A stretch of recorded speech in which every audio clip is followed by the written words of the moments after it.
Hey everybody, thank you for joining me on day 2 of our 3-day video series. So in the first video we talked about brush strokes. In this video we're going to talk a little bit more about some different backgrounds that you can do with our flat wash brush and just some basic techniques that you can apply to doing some different backgrounds that I'm going to show you, making sure that you have enough paint in your brush to get the look that you want to in your backgrounds. So a lot of people struggle with maybe their backgrounds being streaky and just not getting that finish that they want. So I'm going to show you how to do that. And then I'm also going to show you a little bit about shading. So I've kind of just painted on a quick little mason jar so I can show you how we can use these colors to kind of fill in and shade our mason jar to give it more depth instead of just being one note. So that's kind of what we're going to go over today, in addition to talking to you guys a little bit more about the online community that we have inside the Social Easel Online Paint Studio. So we're going to start up here, and this is going to be more of our blending background. So I'm going to write these in for you. So this is blending. This is going to be more of our abstract. You can use this, I use this a lot for skies. And then this is going to be our circular kind of radiating background, if I can type or write. There we go. You guys get the idea. So we're going to start with blending. Blending, you can use this for very smooth, peaceful skies. This is what I use when I'm doing water. So whether you're doing ocean or a lake, this is just a nice blending technique for that. So we're going to start with some ocean breeze, and I'm going to pick up some of my cobalt blue, and we're just going to start going back and forth. So can you see how these are my ocean colors. I love these two colors together. You can just bounce back and forth between your two colors. I picked up a little bit more of my dark.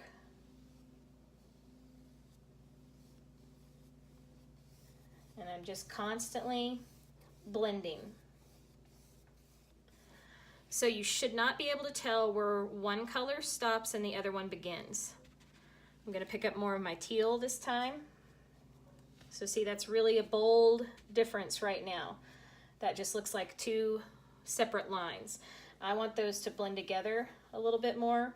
So again, I just kind of keep going back and forth. And with acrylic paint, because it dries so fast, you need to move fairly quickly.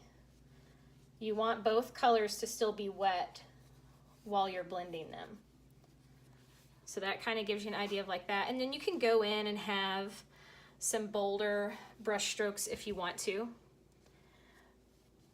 But for this, I'm just showing you how you can blend with your wash brush. And then we'll pick up some white and more of like a baby blue and add that up here.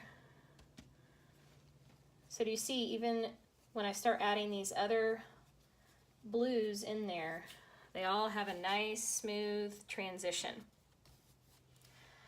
And you can go back and add darker and brighter, whatever color you like the most. I do a lot of back and forth when I do my blending until I get the colors that I want.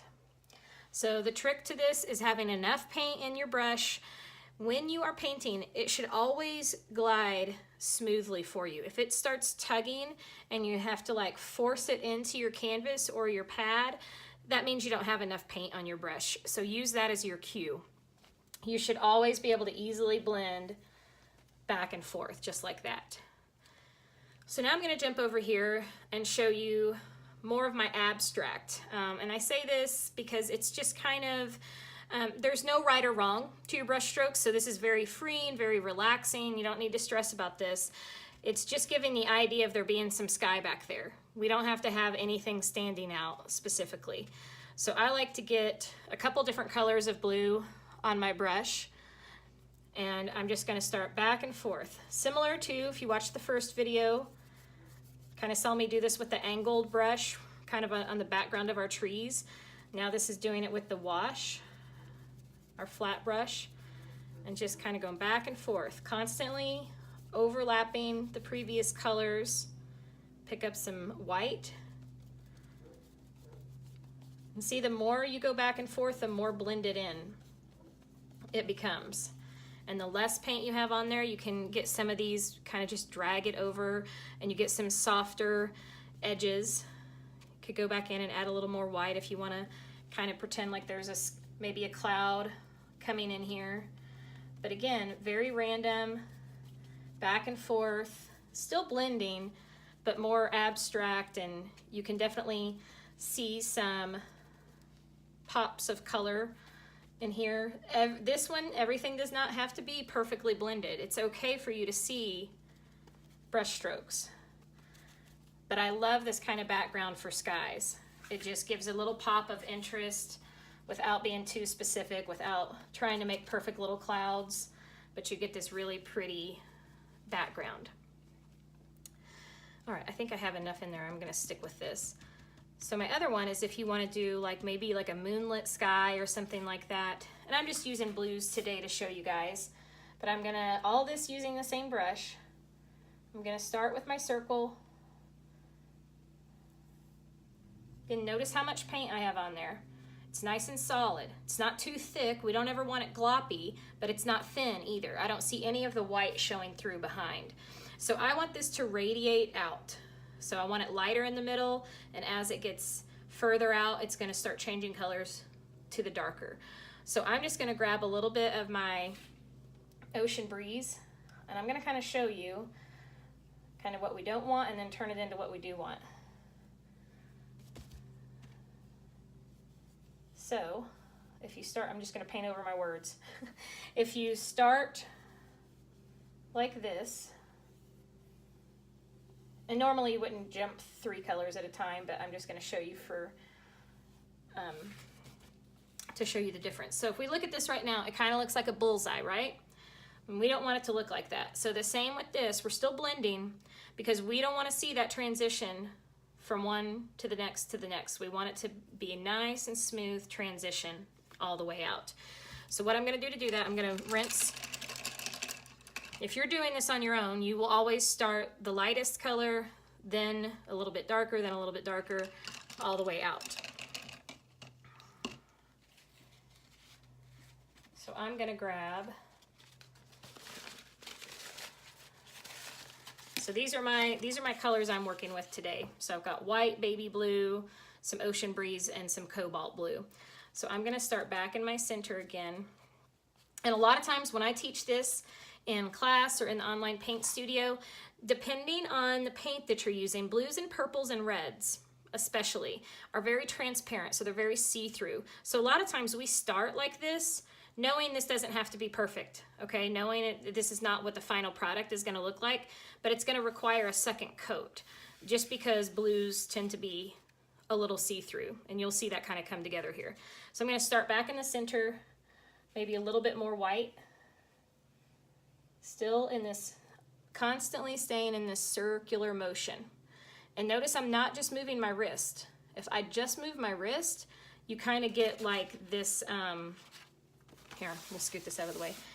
If I just move my wrist instead of my arm, it becomes more of an oval or an egg shape because you're limiting your motion. Versus if you use your arm, you're going around in big circles. So hopefully that makes sense to you. So we've got some of that. I'm gonna start coming around with some more of my baby blue color. And I'm just gonna go ahead and fill that back in. Maybe come back with a little bit more white. So again, just kind of blending. This is not one of those, like, first time you put the brush down, it's just gonna magically turn perfect. You have to work it a little bit. And I like there to be some lighter colors on the outside with the darker. So I'm gonna pick up a little bit more of my blue. Now I'm gonna pick up a little bit more of my teal.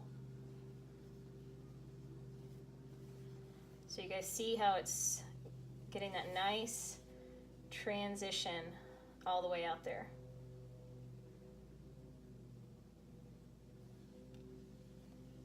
So I get a little darker as I go.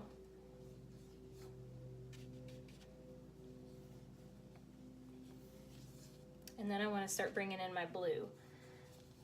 So the trick in between these is where the two colors meet, you want to get a little bit of both of those colors on your brush at the same time. That way you get that nice smooth transition.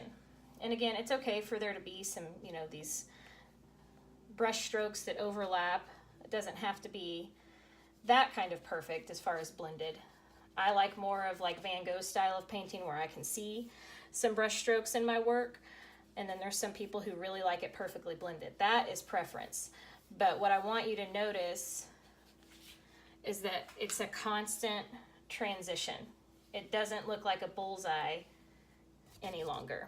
And if I wanted to, I could come back with some of these lighter colors and even streak some of those out in my blue. So you can really play with this. This is a really fun exercise to practice with. And just picking what colors maybe you want to do that with. I do a lot with purples and blues in my skies.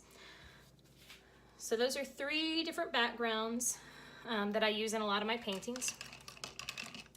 And then we're going to switch over here to our mason jar. And I'm just going to start filling this in first. While I'm filling that in, I'll just tell you guys a little bit about our, I'm going to use a little flat here. So this is just a smaller version of what we were using. So in our online community, in the Social Easel, let's say you were working on something like this and you just want to show your progress. So this is, it's called Christy's Inner Tribe, and this is our online private Facebook group that you're only in if you're a member of the Social Easel online paint studio. And this is where I will teach our live videos. This is where it can kind of be your go-to for any of the painting tutorials or technique videos. So I'll share those on there, share your color list, all that good stuff. But more importantly, it's where everybody in the group is. And this is where our community comes together. So when you're in the online studio, this isn't just you painting at home by yourself. This is you becoming a part of a group, a part of a community of like-minded people just like you who have those creative aspirations but maybe want a little bit of guided help along the way. And that's what this group is for. And we have been open for several months now, and just in that short amount of time, the ladies in this group have just become so close. Some of them have met personally. We've had a local kind of meet and greet, but even those of us that are spread out over the US and Canada, as of right now, it's awesome because we still feel connected within that group. People start to recognize your profile picture and kind of learn who you are through your personality. But once I share what our techniques are and our paintings, then everyone gets on there and shares their work. So they may share something like this and just showing their practice. They may share their finished paintings. And it's awesome because if you're like most of us are very critical of ourselves. We expect perfection, which is not fair. And we look maybe at our paintings when they're done and we say, well, I don't like that and I don't like this and this could have been better. We're naturally self-critical. And this is what I found to be such a positive thing in the group, is that you may be thinking that in your head and then you post it. And a lot of times the women will even say those comments in their posts and say, well, I didn't like this part. And then the friends will come back and the other members in the group will come back and say, no, that was my favorite part. This is the part I love. And they see different things in your painting that maybe you don't see. So it's very good just to have that healthy balance, that encouragement that inspiration. So many times I've had my members say they're inspired by other members who have done something in their artwork that maybe was different than what I taught, and they learned something new. So the online community is just a wonderful place where you guys are going to feel connected and not alone in your journey. This isn't about you just doing painting at home, but it's about you learning and then getting to share it and getting that feedback and that encouragement. And the more you grow, the more you can help others in that area too, and be that encouragement and help mentor others in the group as well. So it's a wonderful part of the online paint studio. So again, we're working on shading right here. So I filled in the whole thing with my teal. You guys saw I started going back with maybe a little bit of this lighter color. And we want this to kind of look like it has, you know, it's glass, so it's got a little bit of reflection. And we want our darker color kind of around the edge. And I chose today, just for the sake of the video, to do this is kind of a harmonious color scheme here, but you could definitely have different colors. But we want it darker around the edges, some highlights in the middle. I'm gonna switch to my liner brush that I introduced you guys to in the first video. Maybe add a couple little skinny reflection lines on here. I like to give the little curves around the mason jars up here. Same thing. And then we'll jump in with a little bit of our black. Going a little bit more in depth of that technique I was showing you yesterday with the liner. So I'm real quickly just gonna go around my edges. I'm not pressing down too hard. I like them to be light little wispy lines, and they don't have to be perfect. They don't have to go right on the edge. Sometimes my lines are on the outside of my color, sometimes they're on the inside of my color. But you see how I have multiple brush strokes. Just adds a little bit more character to whatever it is you may be outlining. Maybe bring a couple more in on the bottom. We've got our little parenthesis shape up here. Maybe add a line coming in that way, one coming in this way, so we can screw our little lid on there. And then just for the fun of it, we'll just go ahead and add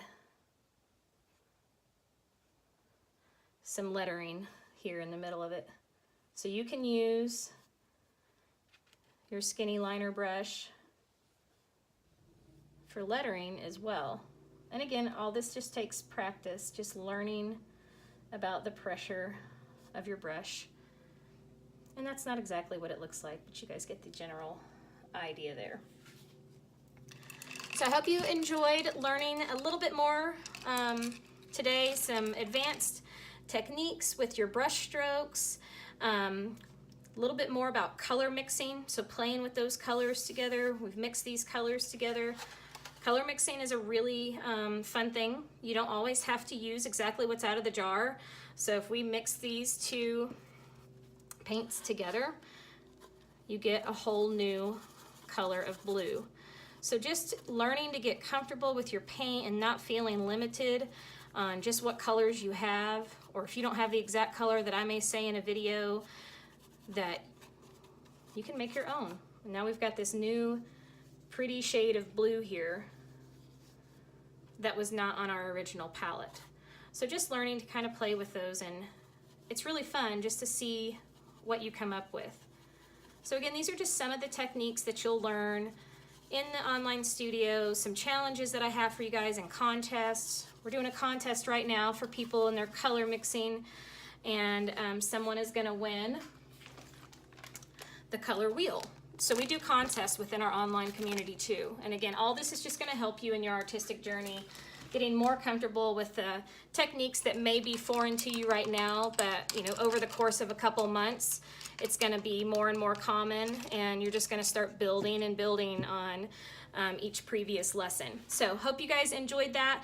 Make sure you come back tomorrow for video number 3, and we are going to talk more about, kind of talked a little bit about color mixing, but more about value and adding that to our paintings, and a little bit more about what all is included in the Social Easel Online Paint Studio.